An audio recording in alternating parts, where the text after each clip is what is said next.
నమస్తే, welcome to our channel. ప్రస్తుతం మనతో సీనియర్ జర్నలిస్ట్ దాము బాలాజీ గారు ఉన్నారు. వారితో మాట్లాడదాం. సార్ నమస్తే. సార్, చంద్రబాబుని తన్ని తరిమేశాం అని బీఆర్ఎస్ నాయకులు చెప్తున్నారు సార్. అలాగే రేవంత్ రెడ్డి కూడా చంద్రబాబు నాయుడు గారి ఇష్యూ గురించి మాట్లాడుతున్నారు. అసలు తెలంగాణ రాజకీయాల్లో మళ్ళా చంద్రబాబు నాయుడిని కేంద్రంగా చేసి కేంద్రీకరిస్తున్నారు. ఎందుకని సార్ ఇప్పుడు చంద్రబాబు ఇష్యూ మళ్ళీ తెలంగాణ రాజకీయాల్లోకి వచ్చింది? ప్రధానంగా బీఆర్ఎస్ తెలంగాణ సెంటిమెంట్ మీదనే ప్రధాన బేస్ చేసుకుని రాజకీయాలు చేస్తుంది. గతంలో కూడా అదే చేస్తుంది.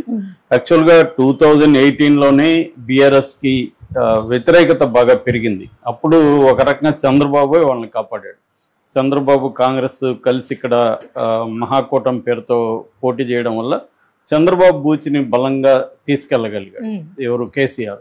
అంటే మళ్ళీ చంద్రబాబు వస్తున్నాడు, మళ్ళీ వలస పాలన మొదలవుతుంది అని. అంటే తెలంగాణ ప్రజలకి వలస పాలన పట్ల చాలా తీవ్ర వ్యతిరేకత ఉంటుంది. సో మళ్ళీ ఆంధ్ర వాళ్ళు వచ్చి డామినేట్ చేస్తారు అన్న ఒక ఇది తెలంగాణ ప్రజల్లో చాలా గట్టిగా ఉంటుంది. కాబట్టి దాన్ని కేసీఆర్ ఎప్పటికప్పుడు రగిలించడానికి ట్రై చేస్తుంటాడు. మనం కానీ రేవంత్ రెడ్డి పాలిటిక్స్ చూసినా కూడా ఈ కేసీఆర్కి ఉండే ఆ మోనోపల్ ఏదైతే ఉందో తెలంగాణ సెంటిమెంట్ మీద, దాన్ని కేసీఆర్ నుంచి లాగేసి తాను తీసుకోవాలనేది రేవంత్ రెడ్డి ప్రయత్నంగా కనబడుతుంది. అందుకనే కేసీఆర్ తీసుకొచ్చిన తెలంగాణ సింబల్స్ ఏమవుతున్నాయో వాటన్నిటిని మార్చడం, కేసీఆర్ ముద్రని నేను చెడిపేస్తానని చెప్పడం, ఇదంతా కూడా ఏంటంటే రేవంత్ రెడ్డి కూడా ఈ విషయాన్ని గ్రహించాడు. కేసీఆర్ తెలంగాణ సెంటిమెంట్ మీదనే బతికేస్తున్నాడు, దీన్ని మనం దెబ్బ కొట్టాలి అనేది రేవంత్ రెడ్డి గ్రహించాడు. కాకపోతే ఇప్పుడు కేసీఆర్ మళ్ళీ దాన్ని ముందుకు తీసుకొస్తున్నాడు చంద్రబాబు పేరుతో. ఎందుకంటే ఇది ప్రధానంగా కృష్ణా జిల్లాల వాటర్ ఇష్యూలకు సంబంధించి మొదలైంది ఇది.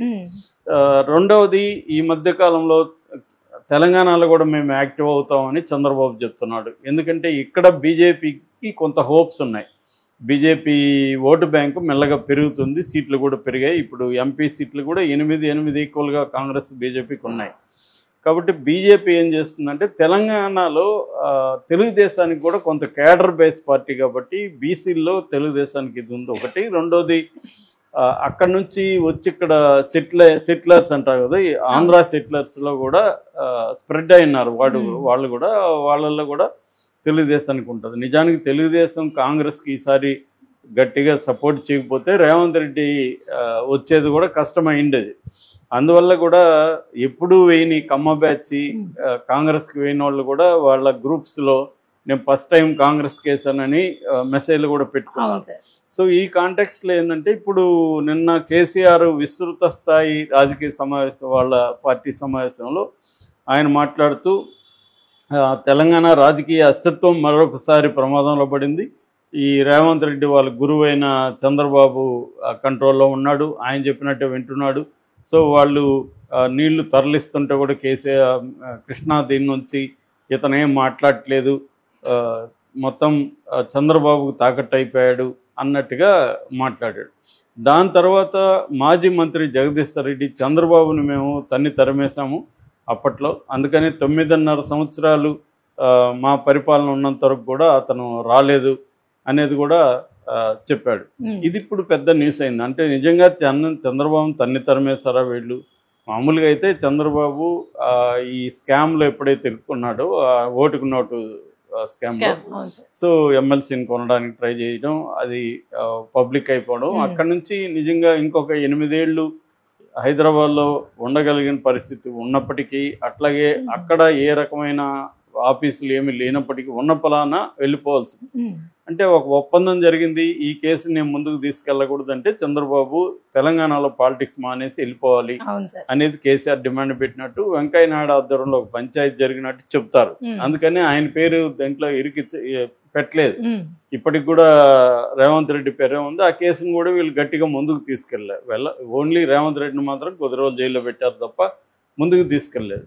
ఆ తర్వాత కూడా చంద్రబాబు కంట్రోల్లోనే రేవంత్ రెడ్డి ఉంటాడనేది ప్రతిసారి మాట్లాడుతున్నారు.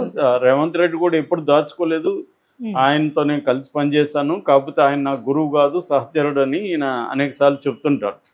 ఎన్ని చెప్పినా కూడా రేవంత్ రెడ్డికి చంద్రబాబు మధ్య ఒక రహస్య స్నేహం ఉంది అనేది తెలంగాణలో ప్రజలు కూడా నమ్ముతారు. కాకపోతే అది పెద్ద విషయంగా వాళ్ళు అనుకోలేదు, కాబట్టి ఆయన గెలిపించారు. ఇప్పుడు దాన్ని ముందుకు తీసుకొచ్చి తెలంగాణ ప్రయోజనాల్ని తాకట్టు పెడుతున్నాడు రేవంత్ రెడ్డి చంద్రబాబుకి అన్న ఒక నెరేటివ్ని బీఆర్ఎస్ బలంగా తీసుకొస్తుంది. దీనికి నిన్న గట్టిగానే సమాధానం ఇచ్చాడు రేవంత్ రెడ్డి. ఆయన నిన్న అక్కడ నారాయణపేటలో మాట్లాడుతూ అసలు తెలంగాణ ప్రయోజనాల్ని తాకట్టు పెట్టిందే బీఆర్ఎస్. సో కృష్ణా జలాల్ని గతంలో కేసీఆర్ మన వైఎస్ఆర్ రాజశేఖర రెడ్డి ఉన్నప్పుడు పోతిరెడ్డి పార్క్ ద్వారా నీళ్ళు తీసుకోవడానికి కూడా వీళ్ళు సైలెంట్గా ఉన్నారు అప్పట్లో. అట్లాగే తర్వాత జగన్ని పిలిచి రాజ్య మర్యాదలు చేసి పంచపక్ష పరమాణాలు పెట్టి ఎత్తిపోతల పథకానికి నీళ్ళు ఇచ్చారు. ఇప్పుడు దానివల్లనే ఏమైందంటే అది కంప్లీట్గానే అయితే రోజుకి 10 టీఎంసీల చొప్పున నెలకు 300 టీఎంసీలు ఎత్తుకుపోతారు వాళ్ళు. సో ఇది చంద్రబాబుతో ఈ గొడవ రావడానికి కారణమే బీఆర్ఎస్ జగన్తో ఆ ఒప్పందం రహస్య ఒప్పందం తీసుకుని జగన్కి తరలించకపోతే చంద్రబాబు ఇప్పుడు నాకు చంద్రబాబు గొడవ ఉండేది కాదు.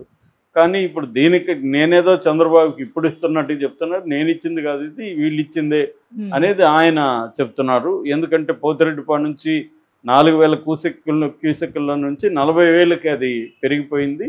సో మన వాటర్ వాళ్ళు తీసుకెళ్తా ఉంటే వీళ్ళు దాన్ని అడ్డుకోలేదు, గతంలో అడ్డుకోలేదు, తర్వాత వీళ్ళే పిలిచి జగన్ని ఇచ్చేశారు అనేది చెప్తున్నాడు ఇక్కడ. దీనివల్ల ఏమైందంటే అక్కడ జగన్ బ్యాచ్కి ఆనందం ఇది. ఎందుకంటే జగన్ గట్టిగా పోరాడి తీసుకొచ్చాడు చూడు రేవంత్ రెడ్డి చెప్తున్నాడని వైసీపీ వాళ్ళు దీన్ని ప్రచారం, రేవంత్ రెడ్డి వీడియోలు వైసీపీ వాళ్ళే ప్రచారం చేసుకుంటున్నారు. అంటే చంద్రబాబు చేయలేదు గతంలో, వైఎస్ఆర్ చేశాడు, దాని తర్వాత జగనే చేశాడు.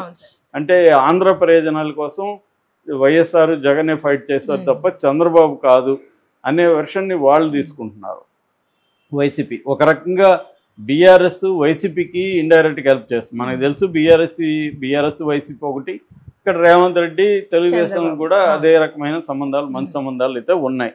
ఎందుకంటే ఇప్పుడు నెక్స్ట్ రాబోయే ఇక్కడ జిహెచ్ఎంసీ ఎన్నికల్లో కూడా తెలుగుదేశం మద్దతు రేవంత్ రెడ్డికి అవసరం. ఎందుకంటే హైదరాబాద్ చుట్టుపక్కల బీఆర్ఎస్ స్ట్రాంగ్ ఉందనేది కూడా మొన్న ఎన్నికల్లో మనకు ప్రూవ్ అయింది. సో ఆ విషయంలో కూడా ఇది ఉంది. సో ఇప్పుడు ఏంటంటే ఇక్కడ పాలిటిక్స్ యొక్క వేడి అనేది త్వరలో స్థానిక ఎన్నికల్లో రాబోతున్నాయి కాబట్టి కేసీఆర్ కూడా రంగంలోకి దిగే అవకాశం కనిపిస్తూ ఉంది. అందువల్ల కేసీఆర్కి ఉన్న టార్గెట్ ఏమంటే ఇటు కాంగ్రెస్ని ఇటు బీజేపీని రెండింటినీ ఒక దెబ్బ కొట్టాలి కాబట్టి చంద్రబాబుని తీసుకొచ్చాడు. చంద్రబాబు ఇప్పుడు ఇద్దరికీ కావాలి, ఇటు ఎన్డీఏలో భాగం కాబట్టి బీజేపీ తెలుగుదేశం కలిసే అవకాశం ఉంది ఇక్కడ. అట్లాగే రేవంత్ రెడ్డికి వెనక్కి చంద్రబాబు ఉన్నాడన్న ఒక నెరేటివ్ని తీసుకొని ఇద్దరికి సంబంధించి చంద్రబాబు ఒక దెబ్బకి, ఎందుకంటే కేసీఆర్కి ఏంటంటే ఇటు రేవంత్ రెడ్డిని దెబ్బ కొట్టాలి, ఇటు బీజేపీని దెబ్బ కొట్టాలి. ఎందుకంటే ట్రయాంగిల్ బ్యాటిల్లోనే కేసీఆర్ లూజ్ అయ్యాడు. సో వాళ్ళిద్దరిని ఎదుర్కోవాలంటే చంద్రబాబునే మళ్ళీ ఉపయోగించుకోవాలా, చంద్రబాబు తప్ప దిక్కు లేదు అన్న పరిస్థితిలోకి వెళ్ళిపోయారు. గతంలో కూడా ఇదే జరిగింది. ఇప్పుడు అందుకనే ఇప్పుడు చంద్రబాబుని ఇక్కడికి తీసుకురావాలంటే కూడా రేవంత్ రెడ్డి కొంత భయం ఉంది. ఎందుకంటే మళ్ళీ అది ఉపయోగించుకుంటాడు అని. ఆల్రెడీ కాంగ్రెస్కి వ్యతిరేకత అయితే ప్రజలు ఎక్కడ చూసినా కాంగ్రెస్కి వ్యతిరేకత పెరిగింది. దీనికి ప్రధాన కారణం ఏంటంటే అలివిగాని హామీలు ఇచ్చేసి నెరవేర్చలే. అది అక్కడ కూడా అదే పరిస్థితి. చంద్రబాబు ప్రభుత్వానికి కూడా అలివిగాని హామీలు ఇచ్చేసి జగన్ 77,000 కోట్లు సంవత్సరానికి ఇస్తుంటే చంద్రబాబు 1,30,000 కోట్ల హామీలు, పథకాలు సంబంధించి హామీలు ఇచ్చేశారు. అంత డబ్బులు ఉండే పరిస్థితి లేదు అక్కడ.